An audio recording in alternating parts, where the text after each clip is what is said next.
kata kuncinya adalah bagaimana merubah mindset para pekebun kita dan masyarakat kita, bagaimana di samping kita menangani dampak perubahan iklim, kita juga mulai mengedukasi pekebun dengan tindakan-tindakan atau aspek budaya secara baik dan benar, dan mengedepankan ramah lingkungan dan keberlanjutan. Ini kata kunci situ, Mbak. Kita mulai mengedukasi, menurunkan penggunaan kimiawi itu, kemudian kita mengurangi semaksimal mungkin limbah-limbah yang ada. Ya, kita dengan konsep 3R ya, reduce, recycle, ya, kemudian sama ya reuse. Kan banyak nih Pak sekarang isu negatif terkait degradasi lahan katanya subsektor perkebunan ikut menyumbang, terutama yang lagi hits juga nih Pak, deforestasi nih Pak. Kira-kira gimana sih Pak tanggapan dari Direktorat Jenderal Perkebunan terkait isu-isu negatif ini nih Pak? Karena dia tadi berkaitan sekali dengan perubahan iklim. Begitu Pak, karena dianggap subsektor perkebunan ikut menyumbang.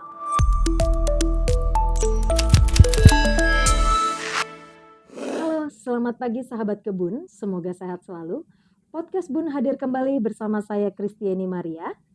Hari ini kita akan membahas tentang perubahan iklim. Sahabat kebun ketahui bersama tahun 2023 merupakan tahun terpanas sepanjang sejarah. Hal ini tentu sangat berdampak baik bagi lingkungan, sosial maupun ekonomi. Tentunya sektor pertanian juga tidak terlepas dari dampak perubahan iklim. Oleh karena itu, hari ini kita akan membahas mengenai upaya Kementan atasi dampak perubahan iklim agar kualitas tanaman perkebunan tetap terjaga. Tak perlu berlama-lama lagi, telah hadir bersama kita di sini Direktur Perlindungan Perkebunan Bapak Insinyur Hendrat Mojo Bagus Hudoro MSc. Selamat pagi Bapak. Selamat pagi Mbak Christine. Sehat Pak? Alhamdulillah. Walaupun cuaca yang tidak menentu saat ini. Ya, harus jaga kesehatan juga Jaga kita. kesehatan ya Pak. Ya. Baik Bapak. Oke Pak, sekarang kita mau ngobrol-ngobrol nih Pak mengenai dampak perubahan iklim Pak.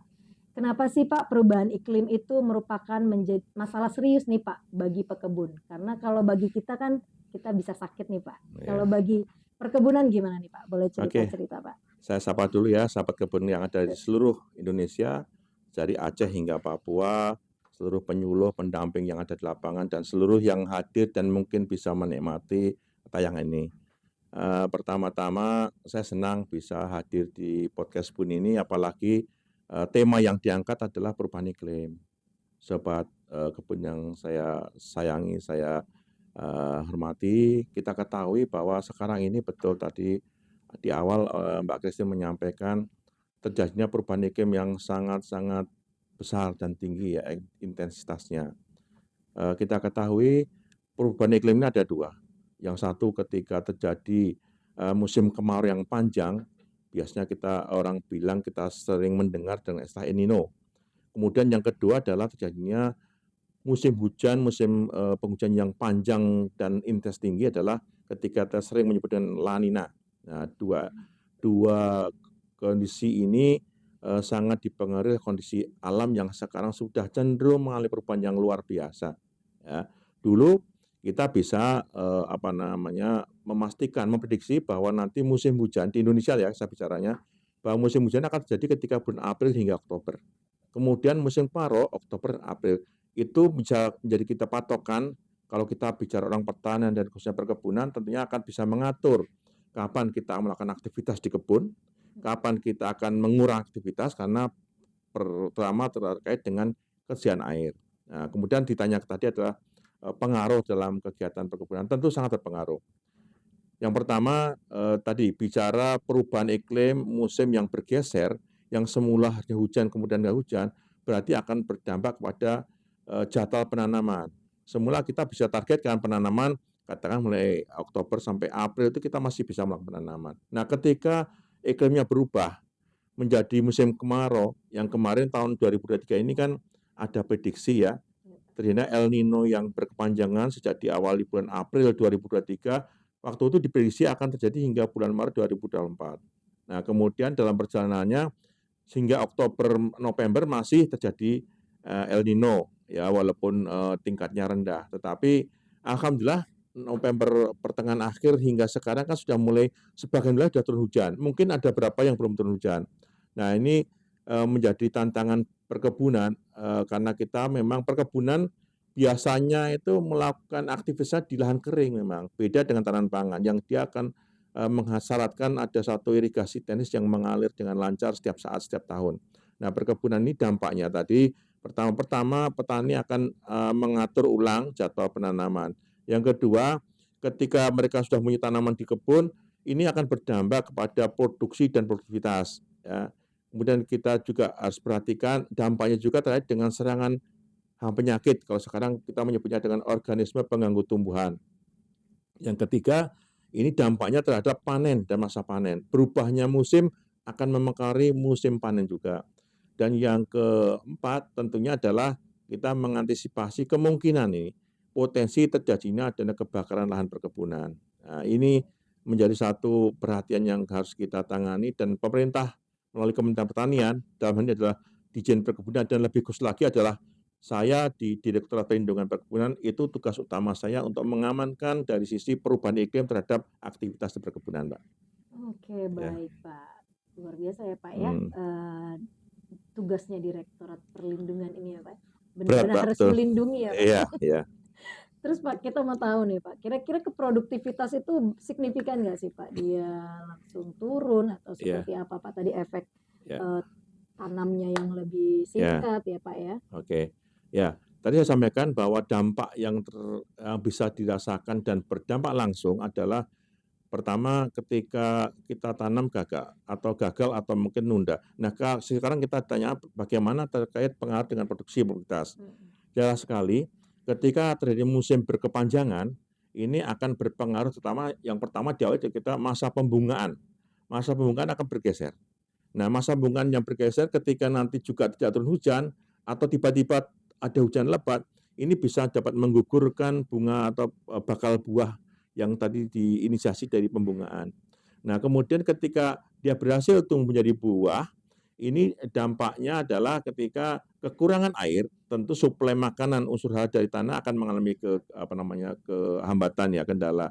Nah, dari data yang ada di kami, dampak perubahan iklim terhadap produksi itu bisa mencapai 30 hingga 40% menurunnya produktivitas. Nah, bahkan kalau dampaknya nanti mengarah kepada peningkatan serangan hama penyakit (OPT), bahkan bisa sampai tidak bisa berbuah sama sekali. Karena apa? Daun-daun sebagai tempat dapur masa unsur hara atau fotosintesis akan hilang, gugur. Nah, kemudian yang sangat mengkhawatirkan sudah kekeringan, ada potensi kebakaran, Mbak. Ini ditambah lagi. Jadi dampaknya luar biasa. Kalau secara pengaruh terhadap produksi adalah sekitar 30-40%. Itu hasil data yang kami himpun selama kita mengawasi dari aspek perlindungannya, Mbak. Oke, baik Ya. Pak. Ternyata cukup ini ya Pak, cukup Ya, signifikan signifikan ya Pak. penurunan. 30-40%, belum Ya. lagi ditambah nanti ada kebakaran Iya, dan potensi lain kematian tanaman, sebagainya. Mbak, Terus ya. apalagi OPT tadi ya Pak Iya, ya. betul. Oh, luar biasa Ya. pengaruhnya Pak. Terus kira-kira Pak, upaya apa saja sih Pak atau strategi apa yang dilakukan oleh Direktorat Perlindungan Perkebunan untuk mengantisipasi Ya. perubahan iklim ini Pak? Yang pertama yang sangat penting menurut saya adalah bagaimana kita mengedukasi petani terjadinya kondisi perubahan iklim. Kita harus menyadarkan petani dan sobat tani semuanya, baik itu tanaman semusim atau tanaman di perkebunan, harus mengetahui dulu bahwa sekarang ini apakah kondisinya normal atau tidak normal. Artinya tadi jadi bisa jadi karena La Nina, bisa jadi karena El Nino. Ya, itu harus diedukasi dulu para sobat tani ini dengan sobat kebun itu dengan memberikan edukasi bagaimana mendeteksi, mengidentifikasi iklim yang terjadi. Kemudian yang kedua, kita melakukan identifikasi lapangan terkait dengan dampak perubahan iklim. Misalkan daerah-daerah yang selama ini kita petakan, ya ada daerah yang rawan kekeringan, kemudian rawan hama penyakit kita petakan. Kemudian kita nanti setelah mengedukasi dan identifikasi itu kita olah datanya. Karena kita bisa mengambil data secara series ya. Setiap reguler, setiap 3 bulan kita ada laporan dari daerah. Itu yang kita analisis apakah pertama di sana memang sudah terdampak dari perubahan iklim, dalam ini ada kekeringan misalkan. Kemudian kita amati juga dari kemungkinan potensi peningkatan serangan hama penyakit. Kemudian kita koordinasi dengan lembaga-lembaga yang memantau perubahan iklim seperti BMKG. kemudian kita pantau juga dengan koordinasi dengan KLHK, apakah ada segera kemungkinan misalkan datangnya musim hujan. Nah, kemudian yang berikutnya dalam kaitan intervensi kegiatan dilaksanakan oleh Direktur Perlindungan Perkebunan, yaitu kita mengedukasi petani dengan menerapkan pola budaya yang secara teknis ya. Di Direktorat Pengembangan ada namanya Good Agriculture Practices. Mereka melakukan tahap budaya dengan SOP yang ada. Nah, kami di Direktorat Perlindungan itu juga ada SOP, yaitu dengan melakukan identifikasi tadi, kemudian kita melakukan adaptasi dan mitigasi dan adaptasi dengan apa? Memberikan contoh membangun demplot-demplot PLTB ya, pembukaan lahan tanpa bakar, kita bangunkan sarana-prasarana untuk mengatasi keringan dengan apa? Membangun embung ya. Kemudian kita lakukan kegiatan integrasi tanaman berkaitan dengan untuk memberikan tambahan aktivitas dalam rangka mengantisipasi. Contoh, kita memberikan bantuan ternak untuk mengintegrasikan dengan kebun supaya apa? Ketika nanti di musim kekeringan atau musim kemarau itu ada dampak, kita harapkan petani sudah tidak kesulitan lagi. Tadi embung kita bangun, ternak kita berikan, harapannya secara ada hubungan yang saling menguntungkan aktivitas di kebun dan di ternak, nanti kotoran bisa kumpulkan kita untuk jadikan pupuknya, itu juga dalam rangka kita memperbaiki struktur tanah ya. Kemudian dari limbah-limbah yang ada di kebun bisa dimanfaatkan sebagai pakan. Karena salah satu upaya kita melakukan penekanan menurunkan dampak itu dengan apa?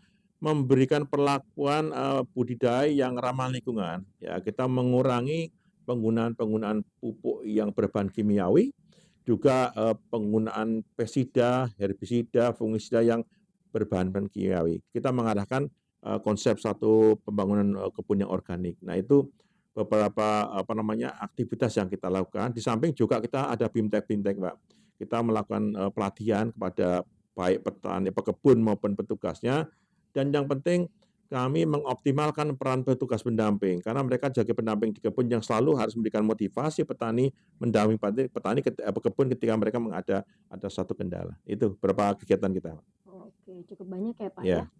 ya. Kira-kira Pak, udah ada belum Pak dampak positif dari mitigasi yang dilakukan? Seperti tadi Bapak bilang ada demplot dan lain sebagainya, itu udah ada Ya. belum Pak? Contohnya misalnya produktivitasnya tetap stabil, produksinya tetap terjaga atau seperti apa Pak? Ada. Jadi mungkin saya sampaikan dulu, yang kami lakukan kegiatan program yang kami susun di Direktur Perlindungan ini kan sifatnya stimulan. Iya, Pak. Kita memberikan bantuan itu kepada daerah tertentu karena maaf kami ada keterbatasan alokasi pendanaan untuk ke sana. Tetapi kami memilih lokasi-lokasi yang kami bangun demplot-demplot itu merupakan daerah yang memang selama ini dari rawan dampak perubahan iklim ya. Yang sudah kita berikan ada sekitar 9 provinsi yang kita berikan untuk demplot pembangunan pembukaan lahan tanpa bakar dengan membantu membuka embung, kemudian juga memberikan bantuan ternak, kita berikan alat pengolah kompos, jadi limbah-limbah kita olah. Ada 9 provinsi yang selama ini sudah kita monitoring dan evaluasi, alhamdulillah memberikan dampak positif. Bahkan tidak hanya sekedar meningkat produksi, tapi juga dapat nilai tambah.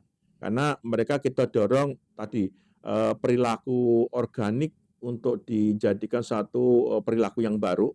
Ya, tidak hanya kita sasar kepada sahabat kebun apa kebunnya, tapi masyarakat yang ada di wilayah itu kita bangun konsepsinya bahwa konsep pembangunan organik itu tidak hanya oleh para pekebunnya saja, tapi masyarakat yang tinggal di situ. Karena apa?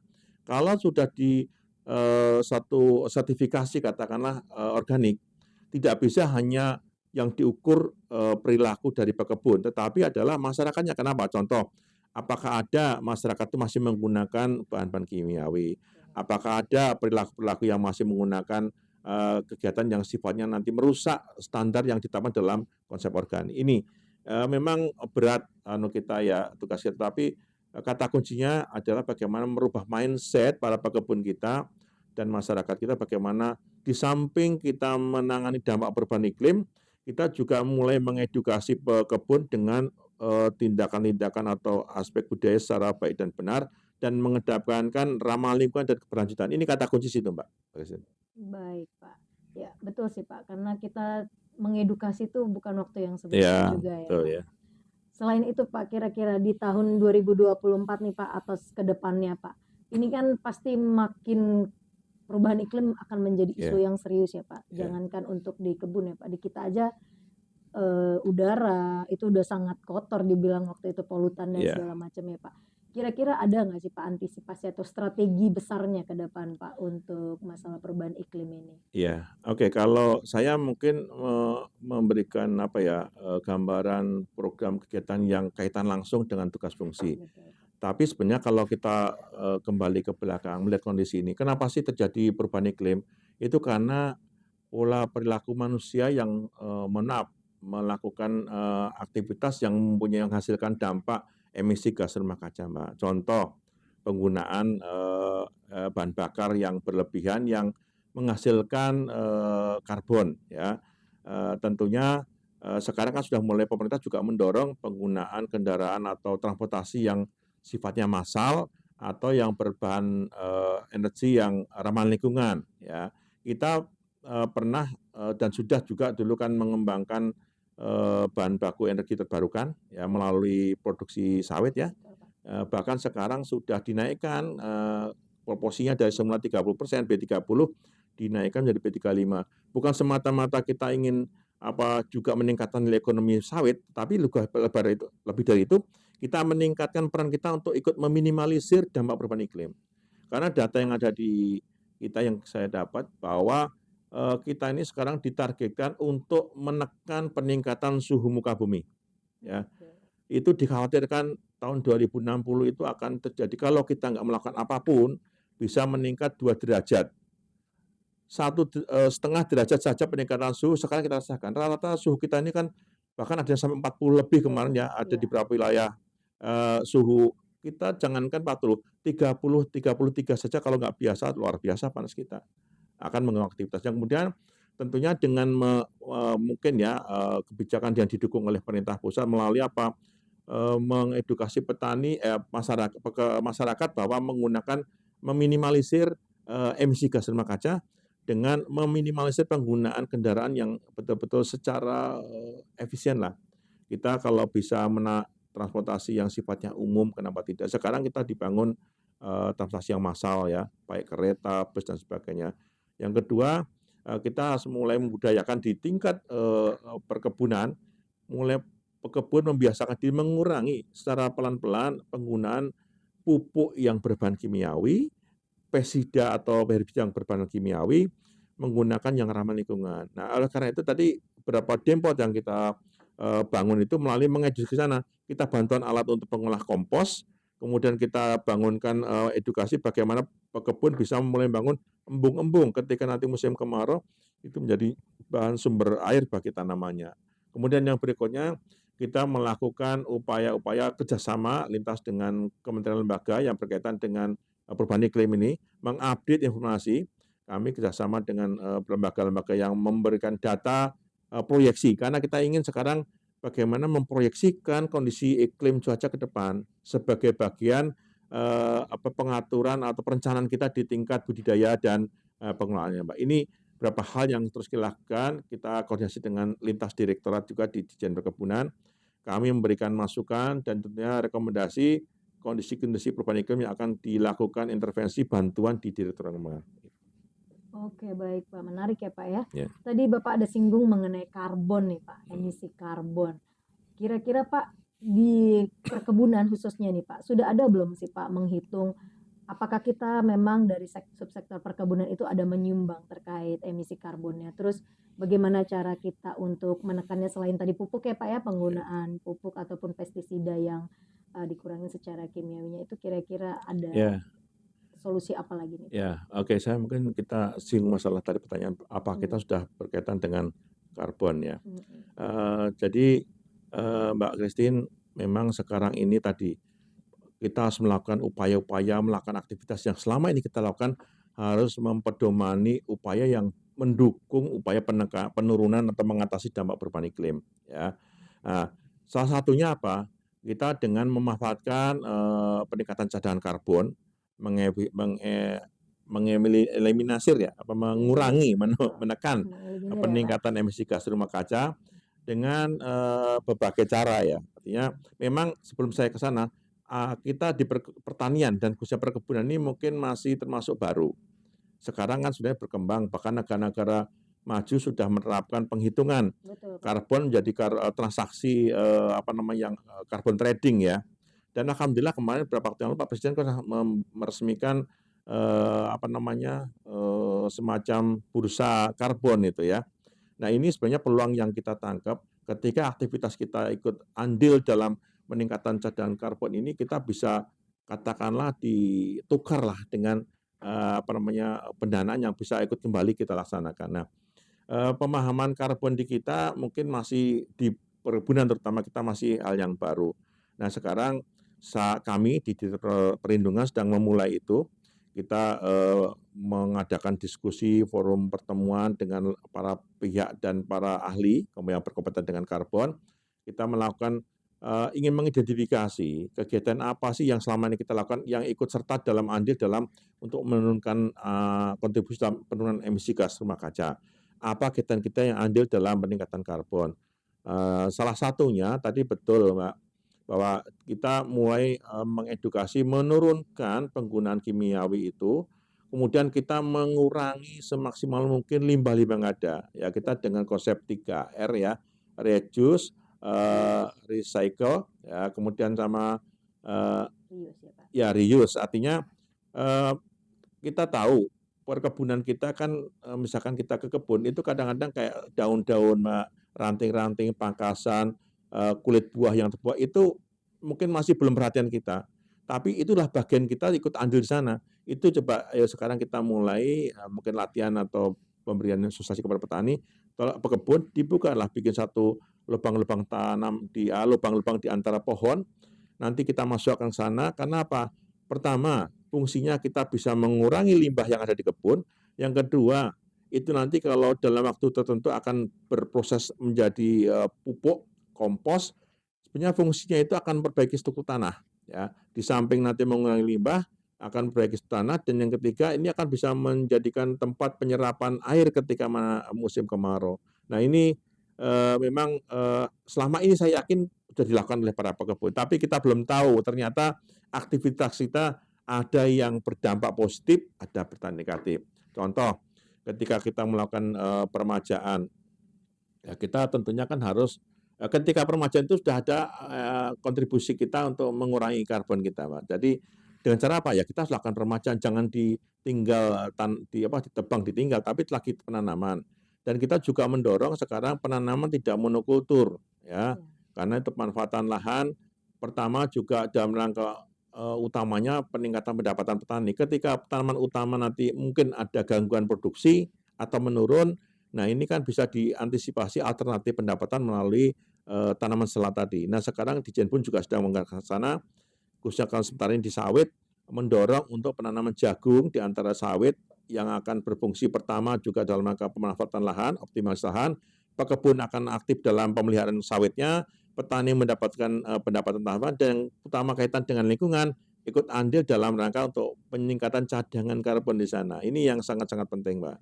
Nah, kemudian kami sedang melakukan kerjasama sudah kerjasama dengan lembaga penelitian, ya, kemudian kita juga panel peneliti kita undang untuk melakukan perhitungan karbon. Betul. Ya, ini kan kita belum mengarah ke transaksi carbon trading, tetapi minimal menginisiasi dulu apa sih kegiatan, berapa nilai karbon yang dihasilkan aktivitas ini beraktivitas kan beda-beda. Antar komunitas mempunyai nilai karbon yang berbeda, hitungannya ada. Nanti kita mudah-mudahan secara perlahan kita coba hitung setiap komunitas yang unggulan terutama. Mungkin itu berapa kaitan dengan karbon ya, Pak ya. Ya, baik Pak. Betul sekali ya Pak ya. Tadi memang banyak sekali hal-hal yang sebenarnya sudah pemerintah Iya, lakukan ya Pak. iya, Udah kita usahakan untuk tadi mengedukasi, terus juga kita himbau untuk dan bantuan pemerintah mungkin juga ya Pak, tidak iya, lagi ada yang kimianya mungkin sudah iya, dikurangin ya Pak. Nah, tapi tetap nih Pak, namanya pohon semakin tinggi itu kan semakin kencang anginnya Pak. Tetap nih pasti nih perkebunan tuh isu negatifnya pasti selalu ada nih Pak. iya, Ya iya. kan? Walaupun ya kita nggak tahu ya Pak, ini betul isunya memang betul ada terjadi atau tidak di perkebunan atau memang sebenarnya bisnis ya Pak ya. Kita juga nggak tahu nih. Kan banyak nih Pak sekarang isu negatif terkait degradasi lahan katanya subsektor perkebunan ikut menyumbang, terutama yang lagi hits juga nih Pak, deforestasi nih Ya, Pak. Kira-kira gimana sih Pak tanggapan dari Direktorat Jenderal Perkebunan terkait isu-isu negatif ini nih Pak? Karena ya, dia tadi berkaitan sekali dengan perubahan iklim, ya, begitu Pak. Karena dianggap subsektor perkebunan ikut menyumbang, gitu Pak. Kira-kira gimana Pak? ya. Terima kasih ini Mbak Kesini. Ini yang sekarang lagi in lah kata kalau era sekarang banyak milenial itu lagi trending, Iya, lagi viral ya. lagi ngehits dia Memang Pak. betul. Kita ketahui kita kan hidup di antara negara-negara yang ada yang maju, berkembang, mungkin yang tertinggal. Nah, masalah yang sekarang terjadi ini, negara-negara yang agraris terutama seperti Indonesia, ini kan mendapat tantangan yang luar biasa, Mbak. Isu yang dikedepankan sekarang adalah kaitan dengan lingkungan, ya. Ini karena Indonesia dianggap sebagai negara yang menghasilkan produk-produk pertanian dan terutama perkebunan itu yang tidak mengacu kaidah-kaidah lingkungan dan keberlanjutan. Nah, ini tantangan besar betul yang dulu sudah lama kalau sawit itu menjadi sasaran negara-negara yang maju bahwa dianggap pengelolaan sawit di Indonesia itu tidak ramah lingkungan, cenderung mengarah kepada degradasi dan deforestasi ya. Itu juga upaya sudah dilakukan mediasi, kemudian semacam di forum-forum kita berikan bukti-bukti data-data. Nah, terakhir ini mungkin sama-sama kita dengar juga Uni Eropa ya sudah sedang menggodok dan mungkin sudah keluar tuh regulasinya bahwa tahun 2025 itu akan mulai diberlakukan dengan EUDR. Itu regulasi yang dikeluarkan oleh Uni Eropa terkait dengan produk-produk yang dianggap turut serta dalam proses deforestasi. Nah, deforestasi ini yang sejauh saya tahu sebenarnya masih dalam tanda kutip perbedaan kriteria yang dimaknai oleh Uni Eropa dengan kita. Ya. Di kita ini kan kalau namanya forest ya hutan itu kan ada beberapa tingkatan yang bisa dikelola dari hutan lindung, hutan apa namanya produksi, Produksi. hutan masyarakat dan sosial. Nah, kita kan selalu dalam mendorong pelaksanaan pengelolaan lahan perkebunan untuk bisa dimanfaatkan di area hutan, itu pun kita juga tidak pernah mendorong pekebun masuk ke area yang tidak diperbolehkan. Nah, setiap izin-izin kebun yang hutan yang akan dilaksanakan perkebunan kita selalu mengizin karena kita juga tahu bahwa kita tidak ingin ikut andil dalam perusahaan lingkungan. Nah, kemudian dari sisi kebijakan kita berkaitan dengan apa yang kita lakukan terkait menangkis isu itu. Ya, Indonesia sudah berapa tahun yang lalu kan mulai berlakukan ISPO, ya, Indonesia Sustainable Palm Oil. Di sana kalau kita cermati sudah ada kaidah-kaidah yang disyaratkan suatu usaha perkebunan itu yang dilakukan. Jadi ini kan itu ditujukan kepada pelaku usaha perkebunan sesuai dengan Undang-Undang 39 tahun 2014 yang dimaksud dengan pelaku usaha perkebunan adalah satu perusahaan perkebunan yang mengelola lahan lebih dari 25 hektar ke atas. Kemudian kalau di bawah 25 itu adalah namanya pekebun. Nah, dua kelompok pelaku usaha perkebunan ini disyaratkan bahwa mengadopsi kaidah-kaidah budidaya yang diatur dalam kaidah-kaidah di ISPO. Di sana juga ada komponen kaidah yang tidak boleh mengelola lahan yang tidak diperbolehkan, misalkan di pinggir sungai, di area hutan yang masih alam dan sebagainya. Itu tadi sampai kaitan dengan perizinan penggunaan hutan.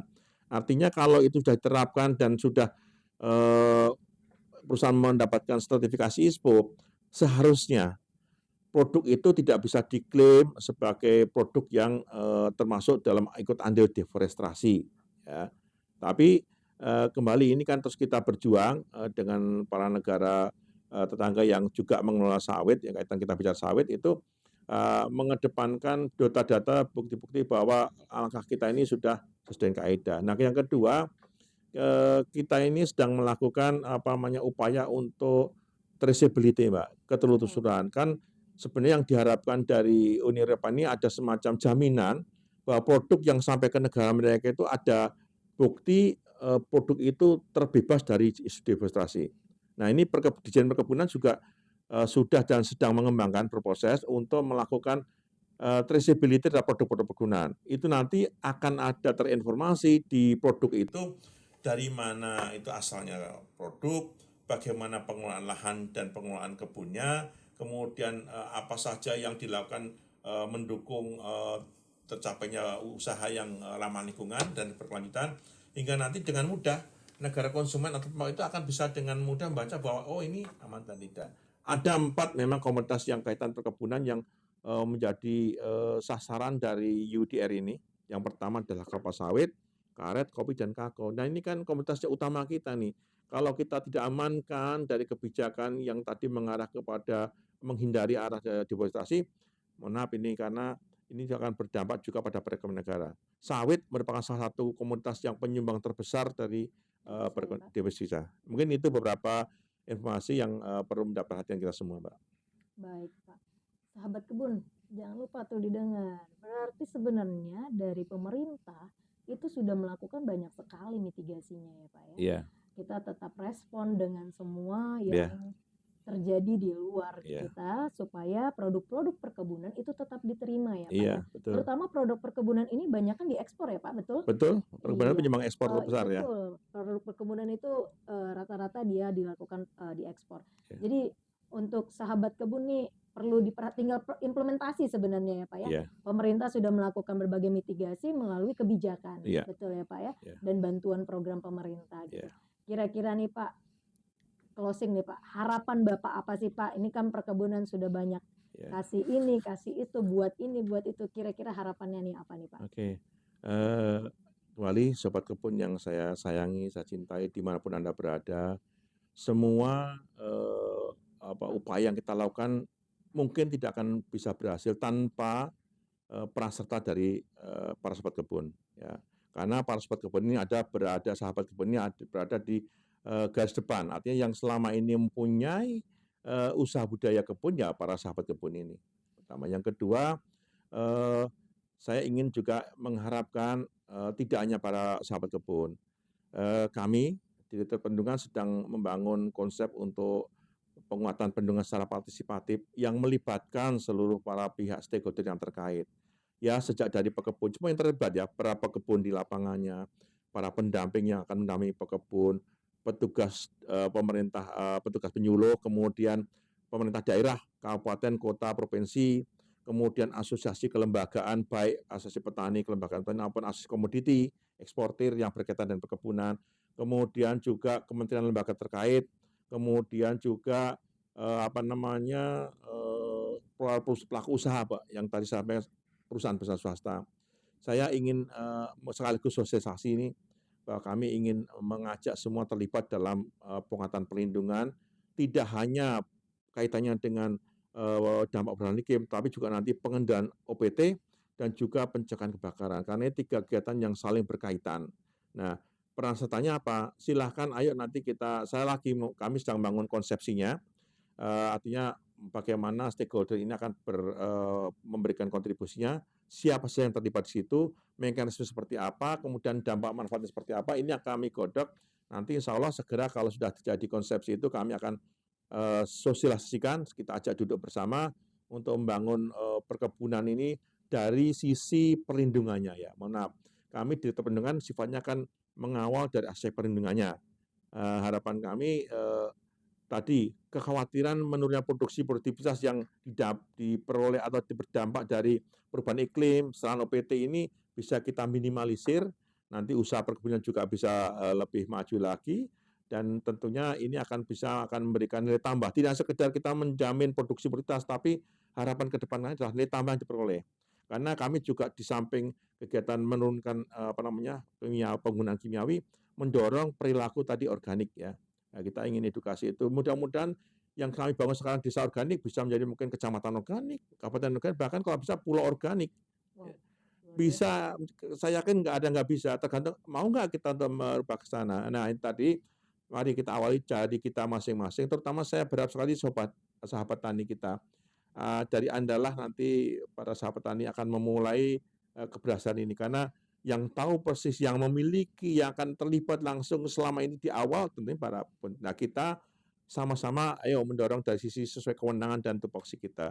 Mudah-mudahan dengan bersama kita bisa mengatasi segala permasalahan yang ada. Dan harapan kami, doa kami mudah-mudahan perubahan iklim bisa kita atasi dengan upaya yang kita lakukan. Kita tidak boleh meratapi, bisa ditapkan supaya kita bisa memberikan kontribusi yang positif terkait dengan upaya perubahan dampak perubahan iklim ini. Itu mungkin harapan saya, Mbak. Oke, baik. Terima kasih. Tadi nih sahabat kebun udah dengar semua apa yang disampaikan, program-program apa ke depannya. Jadi memang kita nggak bisa berjalan sendiri ya, Pak Iya, ya. harus bergandengan Kalau tangan kita. pemerintah lari sendiri nggak bisa. Ya, Semua pentahelix yang ikut tergabung di ya, dalam pembangunan ya, perkebunan itu harus bergandengan tangan iya, bersama-sama ya, Pak. harus ya. Mulai dari pekebunnya, dari pengusahanya, baik besarnya, swasta maupun Oh ya tadi dari kurang negara. itu Ya, apa dari apa nih, Pak? akademisi ya perguruan tinggi. Akademisi Ini perguruan kan mereka tinggi. punya keahlian di bidang Betul. teori ke apa namanya ilmu-ilmu ya. Ini kita libatkan semua, lembaga penelitian kita libatkan semua. Iya, Ya, betul Pak. Jadi memang semua itu harus terlibat ya. supaya perkebunan kita itu Amin, semakin amin. jaya. Ya, Soalnya gini Pak, saya ada sedikit informasi Pak. Saya pernah ngelihat itu saya dapat kaos itu dari Uni Eropa. Dia itu kaosnya aja sudah dibilang iya, 100% organic cotton. ya, ya. Nah, jadi bisa dibayangkan ya Pak, untuk yang dipakai saja sudah organik. Nah, apalagi kita nih nggak mau kalah nih ya Pak ya. Pasti bisa nih. Bisa, Mbak. Perkebunan Indonesia pasti bisa. Sebenarnya yang saya gunakan mungkin saya nggak tahu dari mana, tapi sebenarnya itu tentu juga berasal dari negara agraris, Mbak. Bisa jadi Betul. itu dari kapasnya Indonesia. Betul Pak, dia Dan bisa kita punya ngikutin. potensi besar, Mbak. Kita negara agraris. Kalau kita pernah dengar ada lagu mengatakan tongkat batu jadi tanaman, itu sebenarnya menggambarkan bahwa negara kita itu kaya raya, subur makmur. Itu perlu diingatkan terus Kenapa Pak. kita nggak itu menjadikan dasar kita untuk mengelola kita sebaik-baik mungkin gitu. Itu aja. Betul Pak. Ya itu. Iya betul, betul sekali tuh Pak tadi. Itu kan udah ada lagunya ya Pak. Ya, artinya saya menggerakkan kembali ini motivasi ya. Betul. Kalau kita tidak mulai dari sekarang, kapan lagi kita akan bisa merubah nasib kita sendiri, itu aja. Betul Ya. Pak. Oke, baik sahabat kebun, terima kasih Pak Sama-sama. Bagus. Tetap melindungi perkebunan ya Pak. Melindungi dan Tetap mengayomi. mengayomi. Ya. Iya Pak, supaya perkebunan semakin Jaya, jaya betul. dan semakin maju, Amin, mandiri amin, dan amin. modern ya. Amin, amin, amin. Untuk produk-produk perkebunan bisa tembus di Amin. mancanegara. Amin. Sahabat kebun, demikian episode terkait perubahan iklim. Untuk episode-episode lainnya, sahabat kebun bisa terus mengikuti di media sosial, bisa di-follow di sini. Terus jangan lupa untuk like, share, and subscribe. Terima kasih.